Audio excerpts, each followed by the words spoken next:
नमस्कार दोस्तों, आज के इस खूबसूरत दिन में मैं आप सभी दोस्तों का स्वागत करता हूं। दोस्तों, इस वीडियो को देखने के बाद आप बहुत आसानी से स्टॉक मार्केट के डेटा के साथ अपने आप को कनेक्ट कर पाएंगे। स्टॉक मार्केट के डेटा को आप समझना शुरू कर देंगे, जिस डेटा से आप दूर भागते हैं और जिस डेटा के लिए आप दूसरों के ऊपर डिपेंड होते हैं। ये शीट आपको रिसर्च करने की पहली स्टेप पर चढ़ा देगी, जिसमें आपको सारे स्टॉक्स आपकी आंखों के सामने चलते दिखाई देंगे और आप उन्हें अपने तरीके से आप चाहोगे कि ऑर्गेनाइज करना, तो वो आपको ऑर्गेनाइज होते चले जाएंगे। तो देखिए, इस शीट को बनाने के लिए हम लोगों ने जिन चीज़ों का यूज़ किया, सबसे पहले मैं आपको वो समझाऊंगा, फिर मैं आपको फॉर्मूला समझाऊंगा, फिर उसका डेटा कैसे फैच हो कराएगा, एक एक चीज़ मैं आपको इसमें सिखा कर चलूंगा। तो सबसे पहले हमें देखना है कि हम कुछ स्टॉक्स को सेलेक्ट करना चाहते हैं। तो हम सारे स्टॉक्स यहाँ पे डालना चाहते हैं जिनमें से हम सेलेक्ट करना चाहते हैं। उन स्टॉक्स का करंट मार्केट प्राइस क्या चल रहा है, किस प्राइस पर वो ओपन हुए थे, प्रीवियस डे का क्लोज उनका क्या था, 52 वीक का हाई उनका क्या रहा है, 52 वीक का लो उनका क्या रहा है, कितना वॉल्यूम उनका आज इमर्ज होकर आ रहा है और उनके जो एवरेज ट्रेडेड वॉल्यूम होते हैं वो कितने होते हैं। इसके अलावा उनके ऊपर अंदर लोगों का जो सचमुच का पैसा आज के दिन के अंदर लगा है वो कितना पैसा रहा होगा, मतलब कि किस वैल्यू के अंदर का ट्रेड हुआ। इसके अलावा ये जो स्टॉक है, ऐसे कौन से स्टॉक्स हैं जो रिकवर हो गए हैं 52 वीक लो से, मतलब ये जो स्टॉक जिसको मैं स्टडी कर रहा हूँ, ये स्टॉक 52 वीक के लो से कितना रिकवर होकर आया है, या फिर ये स्टॉक अपने 52 वीक हाई से अभी कितना दूर चल रहा है, या कितना इसने लूज किया है 52 वीक हाई से अपने प्राइस को। ये स्टॉक एक गेनर है या ये स्टॉक अभी लूजर है, क्या ये स्टॉक वॉल्यूम को गेन कर रहा है। ये सारी चीजें हम लोग इसके अंदर सीख कर चलेंगे आज की शीट के अंदर। अब करने के लिए हमें क्या करना है, हम जाएंगे गूगल पर और गूगल पर जाकर बस आप सबसे पहले गूगल फाइनेंस टाइप कर दीजिए। तो गूगल फाइनेंस फॉर्मूला आप जैसे ही क्लिक करोगे, आपके सामने सबसे पहली सपोर्ट जो निकल कर आती है वो है गूगल फाइनेंस की, और यहाँ पर ये सारे फॉर्मूलाज आपको लेके दिखाई दे जाते हैं। ठीक है, तो आप यहाँ पे बड़े आराम से देख सकते हो कि आपको, देखिए सबसे पहले तो मैं इसके फॉर्मेट के बारे में बताता हूँ कि आपको गूगल फाइनेंस लिखना होता है और गूगल फाइनेंस के बाद आप जिस चीज का प्राइस चाहते हो आपने वो लिखा और फिर उसके बाद कॉमा लगा के आपने ये लगाना है, मतलब दो इन्वर्टेड ब्रैकेट्स के अंदर आपको प्राइस लगाना होता है इसके अंदर। ठीक है, इसी तरीके से अगर आप ओपन प्राइस चेक करना चाहते हो तो प्राइस ओपन लिखना होता है, अगर आप उसका हाई चेक करना चाहते हो करंट डे का तो आप हाई लिखोगे, और करंट डे का लो प्राइस चेक करना चाहते हो तो आप लो लिखोगे।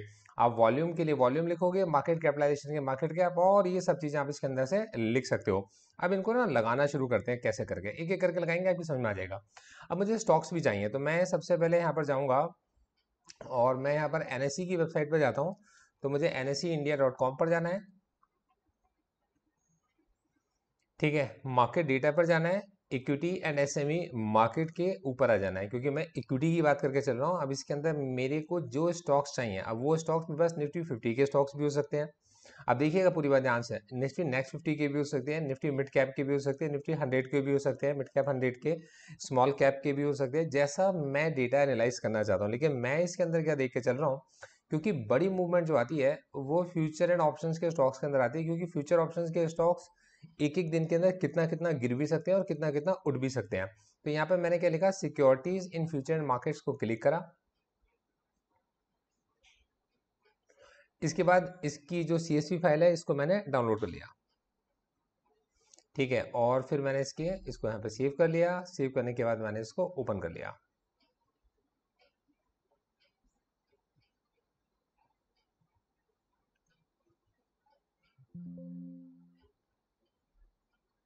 इसको एनलार्ज किया। एनलार्ज करने के बाद इसको कॉलम में से मैं, ये मेरे स्टॉक्स के सिंबल्स हैं जिनको मैं लेना चाहता हूँ, तो मैंने यहाँ से स्टॉक्स को उठाना शुरू करा।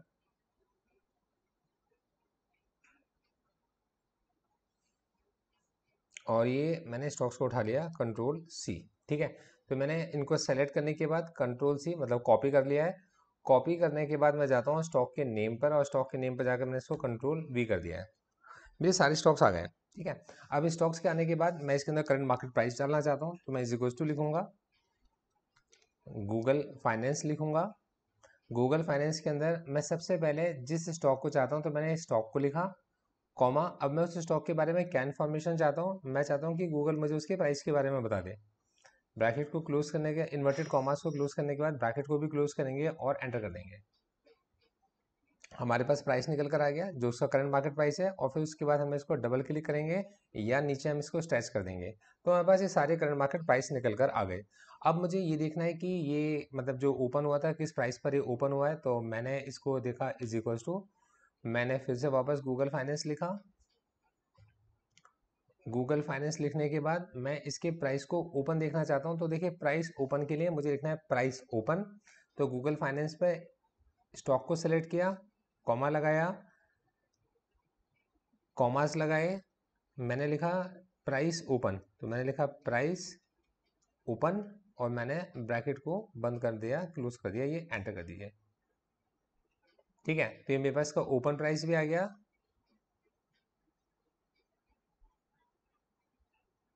ठीक है, अब मैं इसका प्रीवियस डे का क्लोज देखना चाहता हूँ। तो मैं यहाँ पर जाऊँगा और इस जगह पर जाकर फिर से मैंने गूगल फाइनेंस लिखा और गूगल फाइनेंस लिखने के बाद मैंने सिक्योरिटी को सेलेक्ट किया, कॉमा, इन्वर्टेड कॉमास लगाए। अब उसके अंदर मैं ये चाहता हूँ कि मतलब इसका जो प्रीवियस डे का क्लोज था वो कितना था। तो मैं इसके अंदर ऐसे क्लोज यस्टरडे, ठीक है, या फिर चेंज इसकी परसेंटेज भी देखना चाहूँ कि कितना परसेंटेज चेंज हुआ है। तो मैं वो भी देख सकता हूँ कि पिछले दिन के कंपैरिजन में चेंज कितना परसेंट हुआ है। तो ये मेरे ऊपर है, मतलब जो ऐसा मैं इसके अंदर चाहता हूँ। तो मेरे को ज़्यादा अच्छा रहेगा कि अगर मैं इसको परसेंटेज चेंज इसकी चेक करूँ,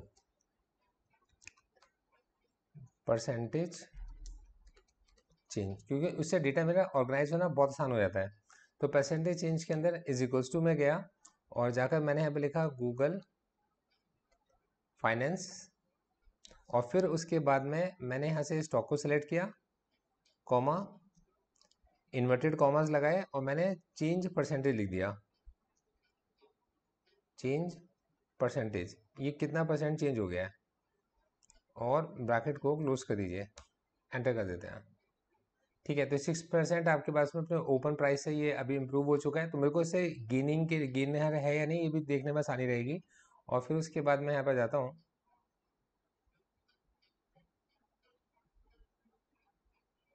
ठीक है, तो कोई नेगेटिव अगर कोई डिक्रीज हुआ है तो वो नेगेटिव भी मेरे को दिखाई देगा और सब मेरे पास में पॉजिटिव नेगेटिव आने शुरू हो गए। कुछ ये बीच में नॉट अप्लाई एनए आ रही है, इसका मतलब ये कोई एरर इसको मिल रहा होगा। तो ये जो शीट हम लोग तैयार करके चले हैं, हमारा ऑब्जेक्टिव क्या है, इस शीट को तैयार करने का हमारा सिर्फ एक ही ऑब्जेक्टिव है कि किसी तरीके से हम ना स्टॉक्स को शॉर्टलिस्ट कर सकें। स्टॉक्स को शॉर्टलिस्ट करने के बाद में फिर हम उनकी डीप स्टडी करने के लिए चार्ट्स पर या एनएससी की वेबसाइट पर जाकर या किसी और स्कीनर.इन वगैरह पर जाकर हम उनको चेक कर सकते हैं। अब मुझे स्टॉक के 52 वीक हाई को देके चलना है। तो मैं यहाँ जाता हूँ और स्टॉक का 52 वीक का हाई पकड़ता हूँ। तो इसके लिए मुझे जाना है, वापस से मुझे लिखना है गूगल फाइनेंस। गूगल फाइनेंस लिखने के बाद मुझे इसका हाई चाहिए 52 वीक का। तो मैं इसको कॉमर्स लगा, सबसे पहले तो मेरे को टिकर चाहिए, तो मैंने इसको उठाया, कॉमा, अब मैं उसका 52 वीक का हाई चाहता हूँ। तो मैंने यहाँ पे लिखा हाई 52, हाई 52 और ब्रैकेट क्लोज और ये ब्रैकेट में बंद और ये एंटर कर दीजिए। ठीक है, तो मुझे 52 वीक का हाई भी मिल गया और फिर मैं इसको यहाँ पर डबल क्लिक करूँगा तो मेरे पास सारी चीज़ें फैच होकर आ जाएंगी। अब यहाँ पर फिर इज इक्वल्स टू जाता हूँ, फिर दोबारा से गूगल फाइनेंस लिखूंगा। गूगल फाइनेंस लिखने के बाद हमने स्टॉक को उठाना है, सॉरी, हमने स्टॉक को उठाना है। स्टॉक को उठाने के बाद हमें इसका 52 वीक का लो चाहिए। तो हमने यहाँ पे लिखा लो 52, तो हमारे पास है लो और 52 और ब्रैकेट को क्लोज कर दीजिए, एंटर कर दीजिए। ठीक है, अब मेरे पास में जो वॉल्यूम है, वॉल्यूम मेरे पास दो होते हैं, एक तो वॉल्यूम और एक उसका एवरेज ट्रेडेड वॉल्यूम कितना रहता है। तो देखिए जो एन ए थे वो भी आपके पास में ठीक होने शुरू हो गए, जैसे जैसे डेटा गूगल को मिलता जाता है वो ठीक कर देगा। अब देखिए वॉल्यूम पर आए हम लोग, यहाँ पर हमने लिखा वॉल्यूम, हमने फिर से वापस लिखा गूगल फाइनेंस। बहुत ज़बरदस्त शीट आपकी बनने वाली है, आपको मतलब आप इमेजिन भी नहीं कर सकते आपको कितना इंटरेस्टिंग लगेगा जब आप इस पर काम करोगे। तो ये गूगल फाइनेंस पर जाकर आपने इंडिया सीमेंट को उठाया या किसी भी को आपने उठाया, इसके साथ में आपने इन्वर्टेड कॉमास के अंदर अब आप क्या चाहते हो, आप इसका वॉल्यूम चाहते हो, तो आपने यहाँ पर वॉल्यूम लिख देना है। ठीक है, और वॉल्यूम लिखने के बाद कॉमास को क्लोज करने के बाद ब्रैकेट को क्लोज करके एंटर कर दीजिए। बस कुछ नहीं करना, फिर उसके बाद में इसको डबल क्लिक कर दीजिए। ठीक है, हमारे वॉल्यूम्स निकल कर आ गए। ये इसका वॉल्यूम अभी फैच नहीं कर पाया है, हो सकता है बाद में कर ले। जब ये शीट अपने आप ना गूगल शीट अपने आप को रिफ्रेश करती रहती है। अब आप इसकी एवरेज ट्रेडेड वॉल्यूम देखना चाहते हो, फिर आप वापस गए, आपने लिखा गूगल फाइनेंस और गूगल फाइनेंस लिखने के बाद आप यहाँ से सबसे पहले स्टॉक को उठाइए, कॉमा, ब्रैकेट्स को लगाइए। अब आप इसके एवरेज ट्रेडेड वॉल्यूम को उठाना चाहते हो, तो आप यहाँ पे क्या लिखोगे, वॉल्यूम एवरेज। तो आपने क्या लिखा, वॉल्यूम और AVG, ये वॉल्यूम एवरेज हो गया, बंद कीजिए, एंटर कर दीजिए। ठीक है, इसने NA लिखा है, हमें तो फॉर्मूले से मतलब है, हमने इसके फॉर्मूले को उठाया, स्ट्रेच करते चले गए,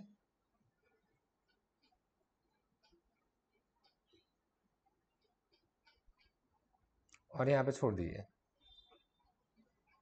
ये तो बस इसने 2-3 वैल्यूज उठाई हैं, बाकी सारी एन लिख दी, मतलब इसको ये वैल्यूज अभी नहीं मिल पा रही हैं। कोई बात नहीं, जब मिलेंगी तब देख लेंगे। अब इसके ट्रेडेड वैल्यू पर आ गए, तो ट्रेडेड वैल्यू निकालने के लिए अब हमारे फॉर्मूला शुरू होते हैं। तो इस जगह पर हम क्या करेंगे भाई, हमें देखेंगे कि यार इस प्राइस पर, मतलब करंट मार्केट प्राइस पर हमने क्या करा, इसको एंटर मल्टीप्लाई किया। करंट मार्केट प्राइस पर इतना वॉल्यूम इमर्ज होकर हमारे पास में आया है, इसको एंटर कर दीजिए। ठीक है जी, ऑटोफिल को सजेस्ट कर रहा है, आपने कर दिया, तो मेरे पास में ये वॉल्यूम्स निकल कर इसके बनते हैं। अब देखिए मेरे को थोड़ा सा ना ये जो मैं चाहता हूँ आपके पास में जो डेटा है, ये ना डेसिमल्स वैसिमल्स मुझे अच्छे नहीं लग रहे, तो क्योंकि कंफ्यूज करते हैं, तो मैंने इसको सेलेक्ट किया। सेलेक्ट करने के बाद मैं डेसिमल्स को इसके रिड्यूस करना चाहता हूँ, तो डेसिमल्स मेरे यहाँ से रिड्यूस हो जाते हैं। तो देखिए एग्जैक्ट परसेंटेज चेंज मेरे पास निकल कर आ गई। अब ये तो चलिए प्राइस में भी अगर आप करना चाहते हो तो प्राइस में भी कर सकते हो, क्योंकि आपको पैसों से मैं इसमें क्या करना है आपको, है ना। इसको भी कर दीजिए। 52 वीक के लो को भी आप एग्जैक्ट वैल्यूज़ में रखना चाहते हो, तो आपने इसको भी एग्जैक्ट वैल्यूज़ में रख लिया। अब ये आपके पास में डेटा थोड़ा और ऑर्गेनाइज होकर आ जाएगा, है ना। अब देखिए अगर जब ये रिफ्रेश होकर आएगा तो ये डेटा है ना आपका और ऑर्गेनाइज हो जाएगा, ठीक है। और आप इसको भी अगर आप चाहो तो डेसिमल्स में कर सकते हो। अब आप आगे रिकवर कितना हुआ 52 वीक लो से, तो देखिए ये बहुत इंपॉर्टेंट है। इसके अंदर आपको 2 ब्रैकेट्स लगानी पड़ेंगी स्टार्टिंग में, जहाँ से स्टार्ट हुआ।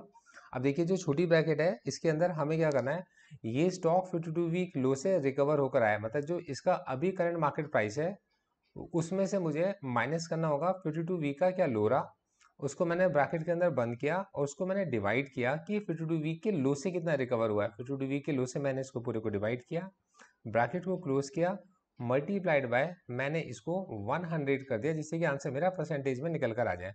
और फिर उसके बाद सजेस्टेड ऑटोफिल पर जाकर मैंने इसको क्लिक कर दिया। यहाँ जाकर मैंने इसके डेसिमल पॉइंट्स को वापस से रिड्यूस कर दिया, और मुझे डेसिमल्स के नंबर्स इसमें नहीं चाहिए, तो मैं यहाँ तक इसको पहुँच के डेसिमल्स मैंने इसके ख़त्म कर दिए। अब ये स्टॉक अपने हो सकता है 52 वीक हाई से नीचे गिरा हो, तो मुझे ये भी देखने के लिए मैंने देखना है कि यार ये इतने परसेंट यहाँ से रिकवर हो चुका है। अब मैं यहाँ पर जाता हूँ और ये देखता हूँ आपके पास में कि 52 वीक लो हाई से, मतलब 52 वीक से कितना हाई से कितना नीचे गिरा है, तो मैं इज इक्वल्स टू फिर मैं वापस से 2 ब्रैकेट्स लगाऊंगा।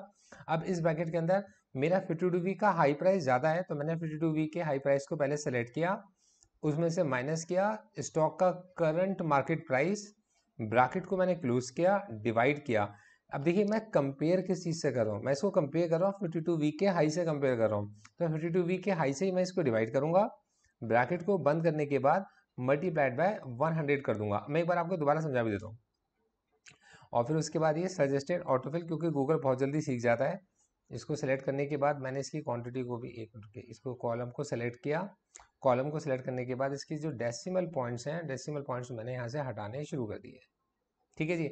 अब देखिए मैं एक बार आपको समझाता हूँ। देखिए रिकवर हुआ है 52 वीक के लो से, तो इसका मतलब जो इसका अभी करंट मार्केट प्राइस है वो 52 वीक लो से तो ऊपर है, तो मैंने करंट मार्केट प्राइस में से 52 वीक के लो को माइनस किया। तो करंट मार्केट प्राइस में से 52 वीक के लो को मैंने माइनस किया, एक मिनट की गिरा, ठीक है। और मैंने इसको किससे डिवाइड किया, उस लो प्राइस से जिससे रिकवर हुआ, और लो से मैंने इसको डिवाइड कर दिया, ठीक है जी, इंटू 100 कर दिया। अब ये जो लूज हुआ है, मतलब इसने जो लॉस किया है अपना, वो 52 वीक के हाई से लॉस किया है। तो मैंने क्या करना था, 52 वीक के हाई में से जो 52 वीक का हाई प्राइस था वो इसका मतलब ज़्यादा था, करंट मार्केट प्राइस कम है, तो बड़े वाले में से छोटे वाले को मैंने माइनस किया। किसके रिस्पेक्ट में चेंज देख रहा हूँ, हाई के रिस्पेक्ट में देख रहा हूँ। हाई वैल्यू से मैंने इसको डिवाइड किया, इंटू मैंने इसको 100 कर दिया। क्लियर है। अब मुझे देखना है कि ये जो स्टॉक है मेरा, ये गेनर है या ये स्टॉक मेरा लूजर है, तो मुझे ये देखना है। तो मतलब ये स्टॉक अगर गेन करके चल रहा है, मतलब ऊपर की तरफ उठ रहा है, तो मेरे को क्या करना है भाई, इज इक्वल्स टू भाई मैं देखना है कि कितने परसेंट गेन करके चल रहा है, ये गेनर है। तो देखो मैंने क्या करना है इसके अंदर, इसको आप चाहो तो परसेंटेज गेन भी कर सकते हो कि कितने परसेंट इसने गेन करा, या फिर एक सिंपल से तरीका आप इसे यस और नो में भी अगर आप इसका आंसर चाहते हो तो आप वो भी निकाल सकते हो, और उसका तरीका मैं आपको समझा देता हूँ। देखो इज इक्वल्स टू यहाँ पर गया और आपने क्या करें, ये करंट मार्केट प्राइस है, करंट मार्केट प्राइस में से आप इसे माइनस कर दोगे किसको, ओपन प्राइस को। तो अगर करंट मार्केट प्राइस से current market price open price से ऊपर है, तो इसका मतलब ये स्टॉक अभी गेन कर रहा है। आपने एंटर कर दिया, ओके कर दिया, क्लियर है। अच्छा, अब आपका वैल्यूज तो हैं, तो मतलब नेगेटिव मतलब डेसिमल वगैरह में कैसे भी निकल कर आएंगे। आप डेसिमल्स खत्म करना चाहते हो तो आप डेसिमल्स इसमें से खत्म कर सकते हो, तो जिससे कि आपको मतलब ना डिसीजन लेने में थोड़ा सा आसानी रहती है। ठीक है जी, तो डेसिमल्स को हमने खत्म कर दिया कि मतलब जीरो का मतलब इसको हम ध्यान नहीं देना चाहिए, क्योंकि कोई बहुत बड़ा गेन या लॉस इसके अंदर हमारा नहीं है, तो नॉइज आपकी कम हो जाएगी। अब ये स्टॉक हो सकता है आपके पास में लूजर हो, तो ये स्टॉक अगर लूजर है तो लूजर कब होगा, तो लूजर ही तब होगा जब आप इसके अंदर ये देखोगे कि इस स्टॉक का जो करंट मार्केट प्राइस है, मतलब ओपनिंग प्राइस आपके इसमें बड़ा होगा, तो मतलब ओपनिंग प्राइस में से जो ओपन प्राइस है उस ओपन प्राइस में से आपने क्या करा, एक मिनट, माइनस कर दिया आपने, किसको, करंट मार्केट प्राइस को आपने माइनस कर दिया और आपने इसको एंटर कर दिया। तो उससे क्या होगा कि आपको ये पता चल जाएगा कि यार ये जो स्टॉक है ये कितना लूज कर रहा है। ठीक है, तो और यहाँ से आप इसको डिक्रीज कर देंगे। ठीक है, तो आपको ना प्रॉपर मतलब लूजर्स आपके अलग निकल कर आ जाएंगे और आपके जो गेनर्स हैं वो अलग निकल कर आ जाएंगे। तो एक मिनट, आपको ओपन प्राइस बड़ा है, ठीक है, क्लियर है। अब देखिएगा, पूरी बात ध्यान से बुझिएगा। अब मेरे पास जो है वॉल्यूम गेनर है, अब मेरे पास जो वॉल्यूम गेनर है मतलब इसने वॉल्यूम्स को गेन किया है, तो यार मतलब इसका सीधा सा मतलब है कि अगर कोई स्टॉक का जो अभी का जो वॉल्यूम है वो बड़ा हो, उसमें से माइनस कर दीजिए जो इसकी स्टॉक की एवरेज ट्रेडेड वॉल्यूम्स होती हैं। एक मिनट, ठीक है, इसमें से माइनस कर दीजिए जो इसकी एवरेज ट्रेड वॉल्यूम होती है, तो फिर आपके पास में ये स्टॉक एक वॉल्यूम गेनर है, वरना आपके पास में वॉल्यूम लूजर है। हम यहाँ पर आएंगे, इसको नीचे तक खींच लेते हैं।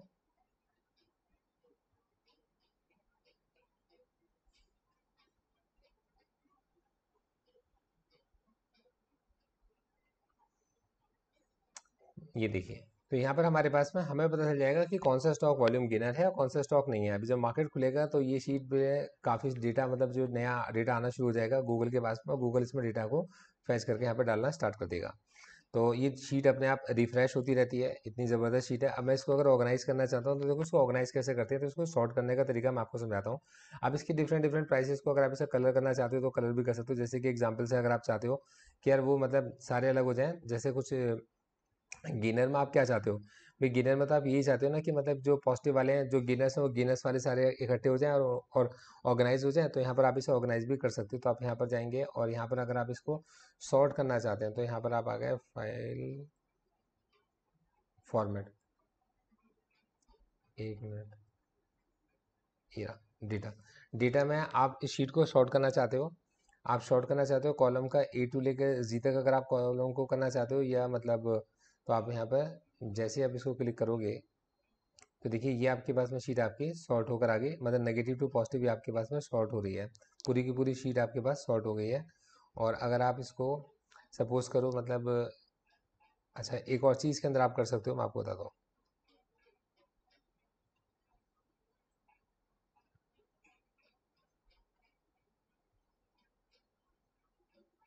पहले इसको कंट्रोल जेड कीजिए, देखिए बताता हूँ आपको। देखिए हम ये चाहते हैं कि ना ये चीज़ हमेशा लिखी रहे, तो मुझे यहाँ जाना है और यहाँ जाने के बाद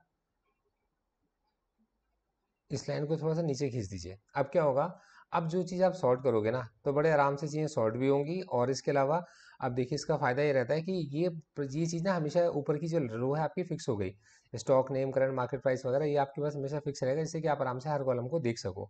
अब इसको थोड़ा सा हम क्या करते हैं, पूरा डेटा एक साथ हमारे सामने आ जाए, तो इसको थोड़ा सा कम कर देते हैं। 52 वीक हाई आपके पास में ज़्यादा बड़ा प्राइस होता नहीं है, परसेंटेज चेंज भी एक छोटा सा ही कॉलम होता है, इसमें भी हो जाएगा। ओपो का ये ओपन वगैरह हो सकते हैं। Average traded volume traded value थोड़ी सी बड़ी होती हैं, तो इसको हमें इसके अकॉर्डिंग कर देना चाहिए डेटा को, और ये वैल्यूज थोड़ी बड़ी होती हैं। ये 52 वीक लो से कितना रिकवर हुआ है परसेंटेज, ये थोड़ा छोटा कॉलम ही होता है। फिर लास्ट वीक है 52 वीक, लास्ट 52 वीक ऐसे कितना लूज़ किया, ये भी छोटा होता है, और ये भी हमारे पास में छोटा कॉलम रहेगा। और यहाँ हमारे पास में ये लूज़र है या गेनर है, ये भी छोटे कॉलम रहेगा। अगर ये वॉल्यूम गेनर है तो फिर हमारे पास में इसके अंदर आप देखिए पूरा डेटा मेरे पास एक ही बार में मेरे सामने आ गया। अब इस डेटा को मैं जैसे ऑर्गेनाइज करना चाहता हूँ वैसे कर सकता हूँ। सपोज करो मेरे को चाहिए कि मतलब कि कोई ऐसा स्टॉक जो 52 वीक लो से, मतलब जो 52 वीक मतलब ना हाई से नीचे की तरफ गिर रहा है, या मतलब नीचे से रिकवर हो रहा है, तो मैंने यहाँ पर गया और मैंने यहाँ पर डेटा पे गया और मैं मतलब देखिए सबसे पहले मैं सेलेक्ट कर लेता हूँ। ठीक है, यहाँ पे रिकवरी पे गया और रिकवरी पर जाने के बाद मैं डेटा पर गया और फिर उसके बाद मैं शीट को अगर शॉर्ट करना चाहता हूँ तो मैंने जैसे ही इसको शॉर्ट करूँगा तो मेरे पास में ये देखिए निकल कर आ गया। सबसे पहले 0 आ रहा है, फिर 1 आ रहा है, फिर 5। तो मतलब ये 5% इम्प्रूव हो चुका है ये स्टॉक, मतलब, और ये 5% इम्प्रूव हो चुका है, 6% इम्प्रूव हो चुका है, ये 8% इम्प्रूव हो चुका है, ये 10% इम्प्रूव हो चुका है। तो मैं बड़े आराम से देख सकता हूँ कि अपनी स्टडी करने के लिए कि कौन से ऐसे स्टॉक्स हैं जो अपने लो से रिकवर हो रहे हैं, लो से रिकवर होने वाले स्टॉक्स को छांट सकता हूँ।